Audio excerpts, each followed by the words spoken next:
So, from book Ethnobotany, in this segment, I'm concerning with Biological Diversity Act 2002, also termed as Biodiversity Act 2002. जो biological diversity act है वो एक 3 tyre institutional setup है। Starting में क्या हुआ कि जो यूनाइटेड नेशन है उन्होंने एक इनिशिएटिव लिया कंजर्वेशन ऑफ बायोडाइवर्सिटी पे, ताकि वो अपनी बायोडाइवर्सिटी नेचुरल डाइवर्सिटी बायोडाइवर्सिटी को प्रिजर्व कर सके और उसका सस्टेनेबल यूज कर सके। India became its signatory body, so it became obligated to frame as well as to regulate biodiversity law. तो जो पार्लियामेंट ऑफ इंडिया है उन्होंने बायोडाइवर्सिटी एक्ट वो किया रेगुलेट किया 2002 में, जो कि इन्फोर्समेंट में आया था, इफेक्टिव वे से इन्फोर्समेंट में आया था 15 अप्रैल 2004 से। ये एक 3 टायर इंस्टीट्यूशनल सेटअप है। 3 टायर इंस्टीट्यूशनल सेटअप मतलब जैसे वो 3 टायर गवर्नमेंटल सेटअप होता है ना, सबसे पहले सेंट्रल गवर्नमेंट होती है, फिर स्टेट गवर्नमेंट होती है और लास्ट में पंचायत वगैरह होती है। वैसे ही इसमें 3 टायर सेटअप है। Most powerful tyre is NBA, national biodiversity authority. तो इसमें 3 टायर है, मतलब इसकी 3 बॉडीज है। First is national biodiversity authority, जो कि एक सेंट्रल बॉडी है, सेंट्रल लेवल पे रन करती है। Second is state biodiversity board, जो कि एक स्टेट बॉडी है और स्टेट लेवल पे रन करती है।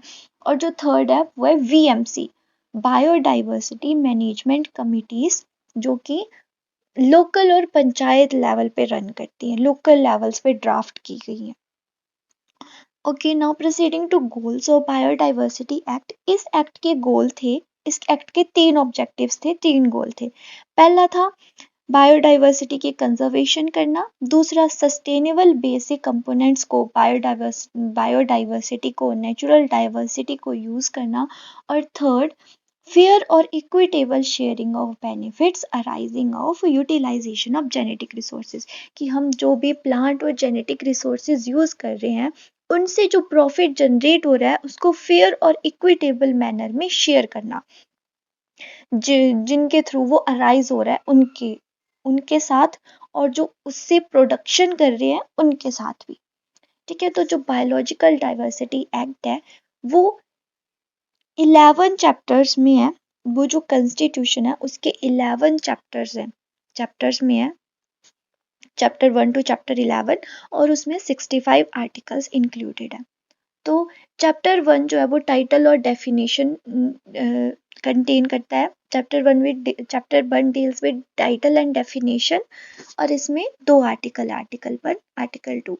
चैप्टर 2 जो है वो regulation of access to biodiversity से डील करता है, और इसमें आर्टिकल 3 से लेके आर्टिकल 7 तक इंक्लूडेड है। और जो चैप्टर नंबर 3 है वो कंसर्न्ड है नेशनल बायोडाइवर्सिटी बोर्ड से। हमने बोला ना, नेशनल बायोडाइवर्सिटी बोर्ड एक सेंट्रल बॉडी है, सेंट्रल टायर है जो सेंट्रल लेवल पे रन करता है। तो जो चैप्टर नंबर 3 है वो उससे डील करता है कि एक इसमें जो है वो 8 से लेके 17 आर्टिकल्स तक आते हैं, और ये मतलब टोटल 8 आर्टिकल्स हैं। और ये जो है वो नेशनल बायोडाइवर्सिटी अथॉरिटी से डील कर रहा है, मतलब ये इसमें लिखा गया है कि एक नेशनल बायोडाइवर्सिटी अथॉरिटी ड्राफ्ट होनी चाहिए, जिसके थ्रू परमिशन लेके ही हम कुछ स्टेप्स परफॉर्म कर सकते हैं, यूटिलाइज कर सकते हैं नेचुरल रिसोर्सेज को, एंड सो ऑन।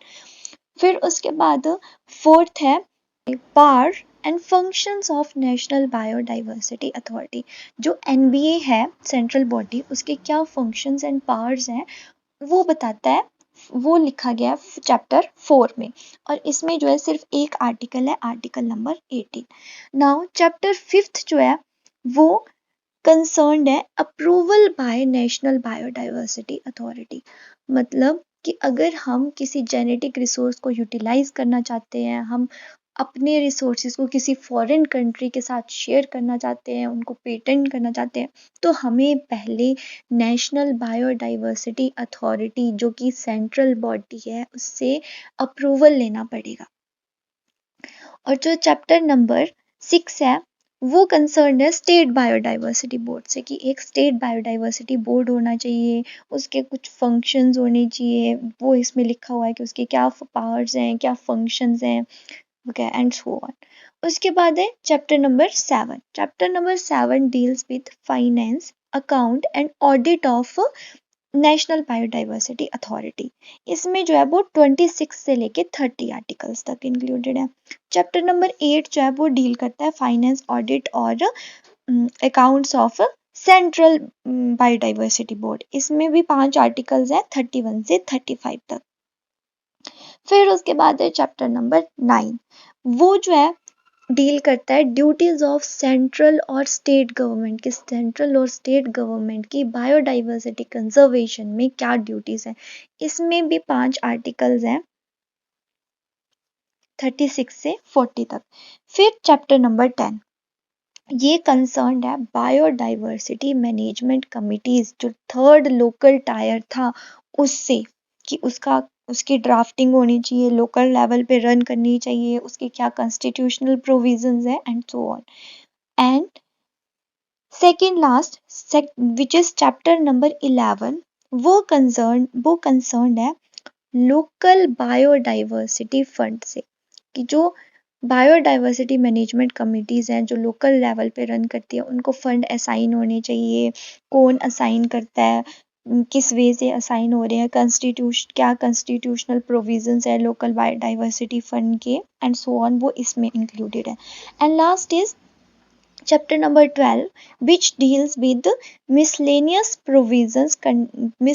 provisions। इसमें 48 से लेके 65 आर्टिकल्स तक इंक्लूडेड है।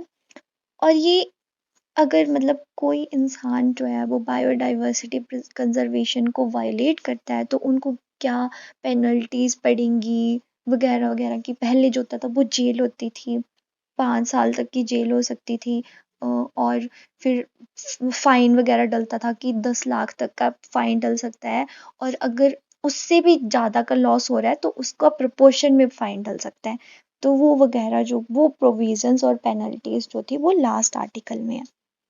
लेकिन अब biological diversity amendment bill 2021 regulate हुआ है, जिसमें ये बोला गया है कि जो आयुष मेडिसिनल प्रैक्टिशनर्स हैं, मतलब जैसे कि आयुर्वेदा, यूनानी, सिद्धा, जो मेडिसिनल प्लांट का यूज़ कर रहे हैं मेडिसिनल हर्ब बनाने के लिए, उनको जो है वो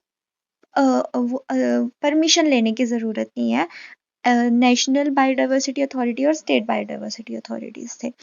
दूसरा कि वो मेडिसिनल प्लांट्स को जो है वो कल्टीवेट कर सकते हैं, कोई भी वो नहीं कर सकता है, मतलब इंटेलेक्चुअल प्रॉपर्टी राइट के थ्रू जो है वो क्लेम नहीं कर सकते कि नहीं आप नहीं कल्टीवेट कर सकते मेडिसिनल प्लांट, आप कर सकते हो इस प्रोविजन, इस अमेंडमेंट के अकॉर्डिंग। और जैसे पहले जेल होती थी 5 साल की, उसको क्रिमिनलाइजिंग को हटा के डीक्रिमिनलाइज करके एक सिंपल सिविल ऑफेंस रेगुलेट किया गया है, कि अब सिर्फ आपको फाइन पे करना पड़ेगा, आपको जेल नहीं हो सकती है। और लास्ट की इसमें रीजनल पेटेंटिंग सेंटर्स बनाए गए हैं। So this was about biological diversity act 2002। ये एक बहुत इम्पोर्टेंट क्वेश्चन है, बहुत इम्पोर्टेंट टॉपिक है। तो अगर आप पूरे आर्टिकल्स याद नहीं कर सकते हो तो एटलीस्ट चैप्टर्स की हेडिंग्स तो याद करना मस्ट है।